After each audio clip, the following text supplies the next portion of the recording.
वहाँ की जिंदगी नहीं है गल्फ पे आपका मशवरा है कि दूसरे लोग भी कंटिन्यू 9 साल 8 साल रुके? नहीं, कि 9 साल बाद जब आप पहली बार अपने देश में लैंड हुए, अपने गांव में, आपको कैसा फील हुआ? और एक चीज असगर भाई, वहाँ पे ज्यादातर लोगों का पेट क्यों निकल आता है? आपको लगता है कि ये 9 साल मेरे बेकार नहीं गए? 14 साल बाद 15,000 से मैं यहाँ पहुंच गया।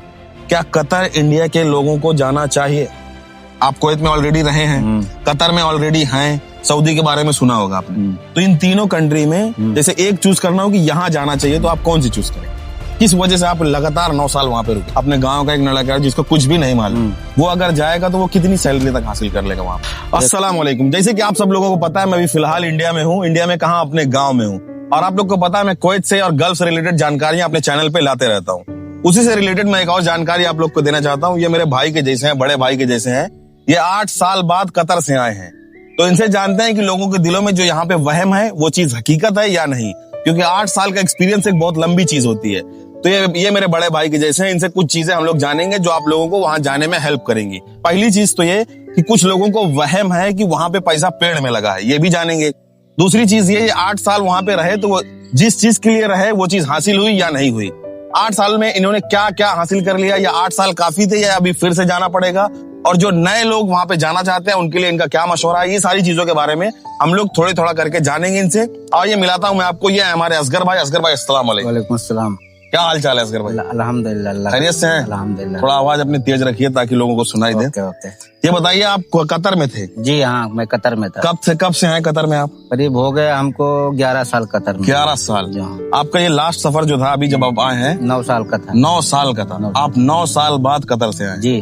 तो 9 साल बाद जब आप, पहला सवाल मेरा ये है जो लोगों को बहुत से लोगों के दिलों में है कि 9 साल बाद जब आप पहली बार अपने देश में लैंड हुए, अपने गांव में, आपको कैसा फील हुआ? बहुत सुकून फील हुआ। बहुत सुकून मिला। दिल को ठंडक महसूस? बिल्कुल अच्छा लगा है? अपना देश अपना देश है। तो कोई वजह थी असगर भाई 8 साल 9 साल तक कंटिन्यू रहने की, या कोई खास वजह थी, या मजबूरियां थी, या आपको ऐसा था कि मैं 8-9 साल का ही सफर मारूंगा? कोई एक खास वजह, या किस वजह से आप लगातार 9 साल वहां पे रुके? बस यही था, कोई मतलब आने के लिए सोचता था तो कोई ना कोई रीजन आ जाता था, तो मतलब कोई फाइनेंशियल रीजन। हाँ, मेन रीजन फाइनेंशियल था। बस हाँ। कि यार आने का सोचे, उसके बाद कोई चीज जुड़ गई हाँ। तो फिर आने का सोचे, फिर कोई चीज जुड़ गई, तो चीजें बढ़ती चली गई। हाँ, यही रीजन था।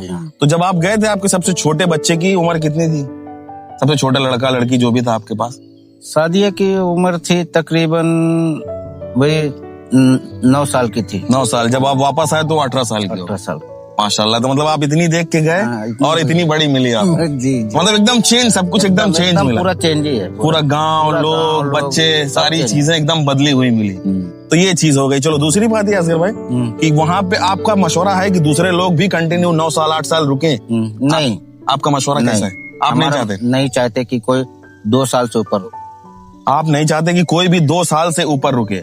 आप 9 साल रुके, लेकिन आप किसी को भी नहीं चाहते? नहीं चाहता। 9 साल रुकने के पीछे आपका वजह ये थी कि आपकी कुछ फाइनेंशियल मजबूरियां थी? हाँ, बस यही मजबूरी थी। लेकिन काफी सारे लोगों को लगता है कि यार वो आना चाहते तो आ जाते, उनको 9 साल नहीं रुकना चाहिए। इसके बारे में अगर आप कुछ मशवरा देना चाहे लोगों को? भाई, जो आदमी घर का गार्जियन होता है वो घर कैसा चलाने का, क्या करने का, उस पर डिपेंड होता है। वो समझ बूझ के सिस्टम बनाता है। हाँ, इसकी मतलब यही मशवरा है। जैसे काफी सारे लोगों से मैंने सुना, वो लोग बोल रहे हैं कि यार अगर वो आना चाहते तो 1-2 साल में आ सकते थे, वो आए ही नहीं। लेकिन उनको सिचुएशन नहीं पता कि आप किस वजह से 9 साल तक रुके। कि इन 9 साल के बाद अब आप आए हैं, तो आप कितने दिन के लिए आए? 3 महीने के लिए। 3 महीने के लिए। तो आपको लगता नहीं कि यार ये 9 साल और 3 महीने कुछ कम है? बहुत कम है। तो इसकी वजह आपने कहा नहीं, कोशिश नहीं की बढ़ाने की? बढ़ाने वाली तो अपने ऊपर है। मैं 6 महीने में भी जा सकता हूँ, 4 महीने में भी जा सकता हूँ। पर प्रॉब्लम ये आ रही है कि मसला ये है कि अभी आप लोगों ने देखा, शादी आदि हुई, उसमें खर्चा हुआ, तो मैं ही अकेला हूँ फिलहाल। अभी तो माशाल्लाह ठीक ठाक है। हाँ। अब जो अगला सफर मतलब करूंगा इंशाल्लाह 2 साल का। 2 साल का करूंगा। तो इनके कहने का मतलब है कि ये अभी आए हैं, तो आने के बाद इनके बड़े वाले लड़के की शादी हुई है, और आप आज के टाइम में शादी में कितना खर्चा होता है ये मुझे नहीं लगता मुझे बताने की जरूरत है आप लोगों को। तो जो सेविंग्स होती हैं वो ज्यादातर करके खत्म हो जाती है। इसके लिए इंसान को 3 महीना 4 महीने में जाना पड़ता है। अच्छा असगर भाई, इन 8-9 सालों में वहाँ की जिंदगी और यहाँ की जिंदगी में क्या फर्क लगा? बहुत फर्क। जैसे खाने पीने का जो उधर से पक के आ गया वही खाना, और अपने इधर तो अपनी मर्जी का कुछ भी मन करे वो खाओ। जो और लाइफस्टाइल में क्या चेंजेस है? जैसे कुछ लाइफस्टाइल, बस वहाँ की जिंदगी नहीं है गल्फ, वहाँ की जिंदगी नहीं। सुकून तो यही है, सुकून अपने देश में मिलता है। अच्छा ये बताइए कि इन 8-9 सालों में आपने कुछ हासिल किया कि भाई मेरी ये सेविंग्स थी तो मैंने ये किया, मैंने ये किया, ऐसा कुछ हासिल हुआ? माशाल्लाह खूब अच्छा किया, जो भी हुआ बहुत अच्छा हुआ। हाँ, मतलब आपने इन 9 सालों में आपको लगता है कि ये 9 साल मेरे बेकार नहीं गए? ये दिल में है कि मेरे बेकार नहीं गए, मैंने कुछ न कुछ हासिल किया, तो ये चीज है। अच्छा, जैसे कि एक नया लड़का है, जैसे कोई भी अपने गांव का एक लड़का है जिसको कुछ भी नहीं मालूम, वो अगर जाएगा तो वो कितनी सैलरी तक हासिल कर लेगा वहाँ पे? 1,000 रियाल। ये कितना होगा इंडिया का? 24,000 रुपए, यानी 24-25 हजार रुपए वो शुरुआती हासिल कर सकता है। अगर उसको कोई स्किल्स नहीं आती, कुछ भी नॉलेज नहीं है, कोई भी हुनर नहीं आती, तो 25,000 रुपए का कतर में आदमी है। अच्छा, दूसरा सवाल, क्या कतर इंडिया के लोगों को जाना चाहिए? कतर इंडिया के लोगों को मेरे हिसाब से तो भाई बेकार है, नहीं जाना चाहिए। इसकी वजह, जैसे वजह यह है कि वहाँ नए आदमी की कोई वैल्यू नहीं, उनको एक्सपीरियंस बनना चाहिए, एक्सपीरियंस चाहिए, खलीज का रिटर्न आदमी चाहिए। हाँ। अच्छा, तो नए आदमी को कुछ दिक्कतें उठानी पड़ती हैं? बहुत दिक्कतें उठानी पड़ती हैं। अगर कोई अच्छा मिल गया तो ठीक है, नहीं तो दिक्कतें बहुत दिक्कतें होती हैं। अच्छा असगर भाई, 9 सालों में जैसे आप 9 साल रहे, 9 साल एक बहुत बड़ा टाइम होता है, उसके पहले भी आप 2 साल रुके थे, यानी टोटल 11 साल का गल्फ का एक्सपीरियंस है आपका। टोटल तो मेरा 14 साल का एक्सपीरियंस है माशाल्लाह। 3 साल कुवैत में था, 3 साल कुवैत में और 10-11 साल कतर में, 14 साल का एक्सपीरियंस है। तो इन 14 सालों में आप ये बता दीजिए नए लड़कों को कि यार वो किस फील्ड में जाएं तो ज्यादा बेटर है, कौन से काम में? अगर नए लड़के जाना चाहते हैं तो कंपनी में जाएं, चाहे वो हेल्पर में जाएं, किसी भी, चाहे वो जो भी काम मिल जाए, लेकिन कंपनी में जाएं, और घर के काम में ना जाए। सही बोल रहा हूँ मैं? एकदम सही। मेरा मशवरा सही तो है? क्योंकि मुझे भी 6 साल का एक्सपीरियंस है और ये भाई को 14 साल का एक्सपीरियंस है। ये मेरे बड़े भाई हैं, ये भी वही बात बता रहे हैं जो मैंने अपने पिछले वीडियो में आप लोगों को बताई है कि घर के काम में जितना हो सके ना जाएं, आप लोग जाएं कंपनी के काम में या अपना आजाद वीजा लेके। सही बोल रहा हूँ जी? अच्छा, अब ये चीज बताइए, जैसे कोई आजाद वीजा में है या कोई अपने काम में है, तो वहाँ पे शुरुआती खर्चा कितना आ जाता है उसका महीने का? रूम रेंट, खाना, ये मिला के? रूम रेंट अगर रूम शेयरिंग है तो उसमें मतलब 200 रियाल महीने का समथिंग, रूम और खाने का कम से कम 600 रियाल आता है। 600 रियाल, यानी 600 रियाल इंडिया का 12,000 रुपए, 12-13 हजार रुपए शुरुआती इंसान का खर्चा हो जाएगा। ये बेसिक खर्चा है। इसके बाद ऊपर का, अगर आप सिगरेट पीते हैं वो अलग चीज है, गुटखा खाते हैं वो भी वहां मुश्किल से मिलता है, लेकिन वो अलग चीज है, ये एडिशनल अलग है। लेकिन शुरुआती आपका जो कंपलसरी है रूम और खाना, इसमें 12 से 13 हजार रुपए लगेगा, चाहे आप कतर में रहें, सऊदी में रहें, कुवैत में रहें। ये चीज हो गई। अब असगर भाई ये बता दीजिए कुछ खास पॉइंट्स लास्ट में कि यार कतर, कुवैत, सऊदी, इन तीनों जगह में, जैसे आप कुवैत में ऑलरेडी रहे हैं, कतर में ऑलरेडी हैं, सऊदी के बारे में सुना होगा आपने, तो इन तीनों कंट्री में जैसे एक चूज करना हो कि यहाँ जाना चाहिए, तो आप कौन सी चूज करेंगे? मैं अगर मतलब करूंगा तो कुवैत चूज करूंगा। आपका फ्रीडम है, कुवैत ज्यादा बेटर है, कुवैत में फ्रीडम है। तो आप 11 साल कतर में रहे हैं, 3 साल कुवैत में, लेकिन अगर आपको चूज करने का मौका मिलेगा तो आप कुवैत चूज करेंगे जी। कुवैत ज्यादा बेटर है आपके अकॉर्डिंग। अच्छा असगर भाई, आज के टाइम में जो फ्रॉड हो रहा है, लोगों के साथ फ्रॉड हो जाता है कि भाई एजेंट मेरे 20,000, 50,000, 1 लाख लेके भाग गया, या एजेंट के थ्रू मैं वीजा लगवा रहा था तो ऐसा हो गया। तो यार इन चीजों से बचने के लिए अगर आपका कोई मशवरा है? एजेंट तो द्वारा कोई काम ही मतलब न कराया जाए, मेरे हिसाब से एजेंट के द्वारा काम न कराया जाए।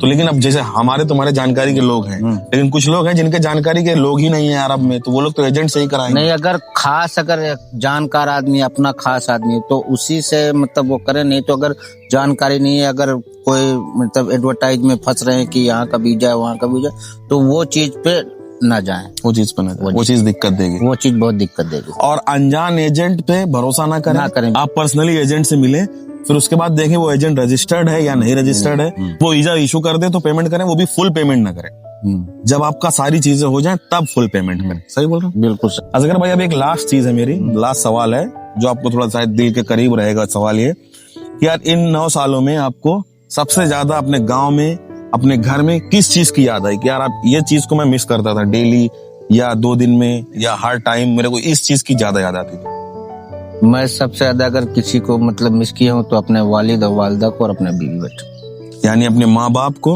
और बीवी बच्चों को। यानी ये चीजें ऐसी हैं कि जो डेली आपको लगता था कि यार अब जाना चाहिए, अब जाना चाहिए, पर कुछ मजबूरियां होती थी कि मतलब रुकना पड़ता था। मजबूरियां, बस वही घर की मजबूरियां, जिम्मेदारी कि यार हम नहीं संभालेंगे तो कौन संभालेगा। तो ये 9 सालों में बच्चों को पढ़ाना, घर बनाना, बच्चियों के बारे में सोचना, पैसा थोड़ा जमा करना, ये सारी चीजें आपको बांध के रखी। लेकिन इन 9 सालों में आपको डेली ऐसा कोई दिन नहीं था कि यार घर याद ना आए। डेली सुबह शाम तो याद आना ही आना है। अच्छा, एक और जो छोटे मोटे सवाल है मेरे कुछ रह गए हैं कि यार गांव में और कतर में, आप कतर में भी खाना खाते थे जो घर से आता था, तो जब वहां पे खाना आता था, आप 9 सालों में आपने ये चीज कोई मिस की होगी कि अपने गांव का, घर का, यार ये खाना मेरे को बहुत याद आया घर का अपने, कि आपका कोई फेवरेट खाना हो घर का कि मुझे ये चीज मिल जाती तो मजा आ जाता। अपने गांव घर का क्या खाना? जब दोपहर में खाना खाने के लिए कतर में बैठता तो अपने गांव का एक चीज मतलब मिस करता था, तुअर की दाल और चावल। तुअर की दाल और चावल, ये आपको बहुत पसंद है? बहुत पसंद, माशाल्लाह। और वहाँ पे रेगुलर क्या खाना मिलता है? वही उबाली हुई मुर्गी, उबाले हुए चावल, वही मिलता है, बस वही मिलता है। और एक चीज असगर भाई, वहाँ पे ज्यादातर लोगों का पेट क्यों निकल आता?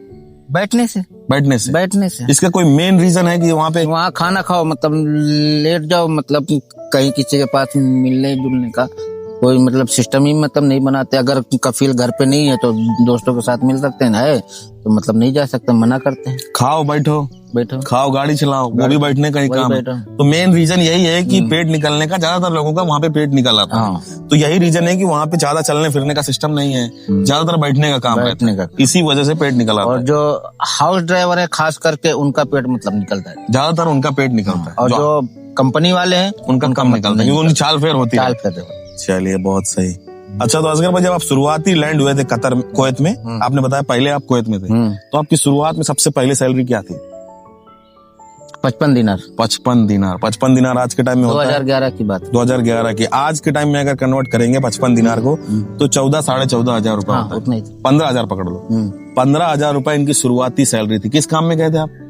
ड्राइविंग में। तो और अगर मैं मोटा मोटा पूछूं आपको प्रेजेंट टाइम में कतर में कितनी सैलरी, अगर आप बताना चाहें, आपको कंफर्टेबल लगे तो आप बता सकें कि यार आज के टाइम में 14 साल बाद 15,000 से मैं यहाँ पहुंच गया। अभी फिलहाल मेरी कतर में सैलरी 2200। अगर मैं इसको कन्वर्ट करके बताऊं तो ऑलमोस्ट 50,000 के करीब। सही बोल रहा हूँ? सही। तो 15,000 से 50,000 पहुंचने में इनको लग गए 14 साल। सही बोल रहा हूँ? सही बात। ये 14 साल का सफर है जो 15,000 से 50,000 तक ले गया है। ठीक है, तो ये थे हमारे असगर भाई। अगर आपका कोई सवाल है तो आप मुझे कमेंट कर सकते हैं। मैं अपनी फेसबुक और इंस्टाग्राम का लिंक नीचे डिस्क्रिप्शन में दे देता हूँ और एक स्क्रीनशॉट अपने स्क्रीन में लगा देता हूं। तो अगर आपका कोई पर्सनल सवाल है तो आप कमेंट कर सकते हैं, या कुछ खास जानना चाहते हैं तो आप मुझे मेरे अकाउंट्स में फेसबुक और इंस्टाग्राम में फॉलो करके DM भी कर सकते हैं। तो आज के लिए बस इतना ही, मिलते हैं नेक्स्ट वीडियो में, तब तक के लिए खुदा हाफिज।